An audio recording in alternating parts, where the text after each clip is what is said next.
अस्सलामुअलैकुम, आप देख रहे हैं के न्यूज HD में हूं हारिस अली शाह गिलानी। चलते हैं आज की अहम खबरों की तरफ। खबरों का सिलसिला आगे बढ़ाते हुए रुक करेंगे रेनाला खुर्द का। यौम आशूरा का मरकजी जुलूस मरकजी इमाम बारगाह बैतुल हुसैन से बरामद हुआ। रेनाला खुर्द जुलूस अपनी रिवायती रास्तों सदर बाजार, फाटक बाजार, कलमा चौक, शेरगढ़ रोड से होता हुआ कब्रिस्तान तारिशा में इख्तिताम पजीर होगा। रेनाला खुर्द जुलूस की मॉनिटरिंग के लिए म्यूनिसिपल कमेटी में कंट्रोल रूम कायम किया गया है।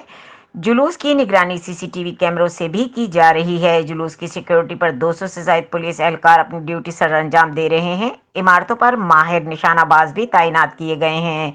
किसी भी नाखुशगवार वाक़े से निपटने के लिए रेस्क्यू टीमें, महकमा सेहत, महकमा बाबडा और इंतजामिया के एहलकार भी जुलूस के हमरा हैं। ASP सर्कल मुनज़्ज़ा करामत की सरबराही में पुलिस सिक्योरिटी के फराइज सर अंजाम दे रहे हैं। मजीद खबरों और अपडेट्स के लिए हमारे साथ रहिएगा। तब तक के लिए अपना ख्याल रखिएगा। अल्लाह हाफ़िज़।